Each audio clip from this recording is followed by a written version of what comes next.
નમસ્કાર. ચાલો આજે વાત કરીએ ગુજરાતની એક એવી ખાસ યોજના વિશે જે ખરેખર રાજ્યની આવનારા પેઢીના ભવિષ્યને સુરક્ષિત કરી રહી છે. આ યોજના છે પૂર્ણા યોજના. ચાલો જરા ઊંડાણમાં ઉતરીને સમજીએ કે આ યોજના આટલી બધી મહત્વની કેમ છે. પણ સૌથી પહેલા એક મૂળભૂત સવાલ.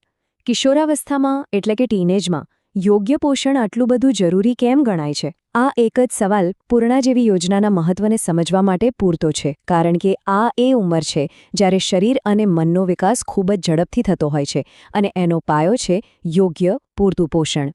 ખાસ કરીને આ ઉંમરની છોકરીઓને બે મોટા પડકારોનો સામનો કરવો પડે છે.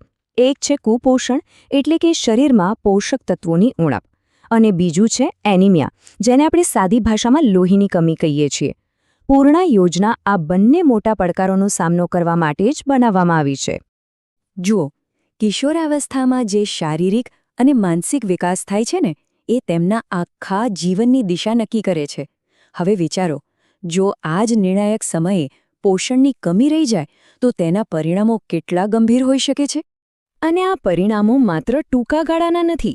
આ ઉંમરે પોષણની ઉણપ ભવિષ્યમાં જોખમી પ્રસૂતિ જેવી ગંભીર સમસ્યાઓનું કારણ બની શકે છે. એટલું જ નહીં, તે તેમના શારીરિક અને માનસિક વિકાસમાં પણ અવરોધ લાવી શકે છે. તો આ બધા જ પડકારોનો સામનો કરવા માટે ગુજરાત સરકારે એક ખૂબ જ સરસ પહેલ કરી, જેનું નામ છે પૂર્ણા યોજના. તો ચાલો હવે જોઈએ કે આખરે આ યોજના છે શું અને તે વાસ્તવમાં કામ કેવી રીતે કરે છે. પૂર્ણા, આ નામ પોતે જ ઘણું બધું કહી જાય છે. એનો હેતુ એકદમ સ્પષ્ટ છે: કિશોરીઓમાં કુપોષણ અને એનિમિયાને અટકાવવું. આ યોજના એક રીતે જોઈએ તો એક સંપૂર્ણ અને સ્વસ્થ ભવિષ્યનું વચન આપે છે. આ યોજના ખાસ કરીને 11 થી 18 વર્ષની કિશોરીઓ માટે બનાવવામાં આવી છે. અને કેમ નહીં, આજ તો એ ઉંમર છે જ્યારે શરીરને વિકાસ માટે સૌથી વધુ પોષણની જરૂર પડતી હોય છે. એટલે આ વયજૂથ પર ધ્યાન કેન્દ્રિત કરવું અત્યંત જરૂરી છે.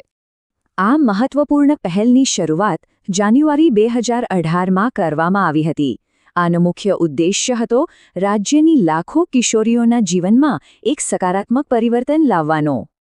પણ એક વાત સમજવા જેવી છે: આ યોજના માત્ર પોષણ સુધી સીમિત નથી. તેના 4 મુખ્ય ઉદ્દેશ્યો છે. પહેલું, કુપોષણ ઘટાડવું.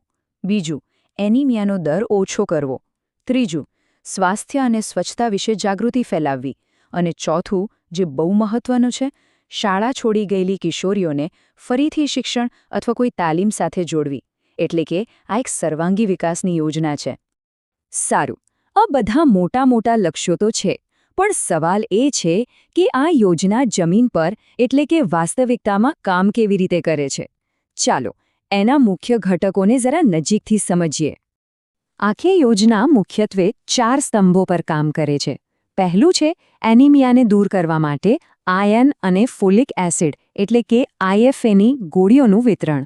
બીજું, નિયમિતપણે આરોગ્યની તપાસ. ત્રીજું, પોષણ અને સ્વચ્છતા જેવા વિષયો પર યોગ્ય માર્ગદર્શન અને કાઉન્સેલિંગ. અને ચોથું, જે ખૂબ જ રસપ્રદ છે, દર મહિને કિશોરી દિવસની ઉજવણી, જે તેમને જરૂરી માહિતી અને સેવાઓ માટે એક મંચ પૂરું પાડે છે. પણ આખરે આ બધી મહેનત શા માટે? શા માટે કિશોરીઓના સ્વાસ્થ્યમાં રોકાણ કરવું એ આપણા સમાજના ભવિષ્યમાં રોકાણ કરવા બરાબર ગણાય છે? ચાલો આની પાછળનું મોટું ચિત્ર જોઈએ. યોજનાનો જે મૂળ હેતુ છે એ આ એક વાક્યમાં બહુ સરસ રીતે સમાઈ જાય છે. આ યોજનાનો હેતુ માત્ર આજની કિશોરીઓને સ્વસ્થ બનાવવાનો નથી, પણ આવનારી પેઢી માટે તંદુરસ્ત માતાઓ તૈયાર કરવાનું છે. આ એક એવી પહેલ છે જેની હકારાત્મક અસર પેઢીઓ સુધી જોવા મળશે. જરા એક ક્ષણ માટે 2 અલગ અલગ ભવિષ્યની કલ્પના કરીએ. પૂર્ણા યોજના વિના જોખમી પ્રસૂતિ અને ગંભીર સ્વાસ્થ્ય સમસ્યાઓનો ડર રહે છે. પણ પૂર્ણા સાથે આપણે તંદુરસ્ત માતાઓ અને એક મજબૂત, સશક્ત ભવિષ્યનું નિર્માણ કરી શકીએ છીએ. પસંદગી એકદમ સ્પષ્ટ છે, ખરું ને?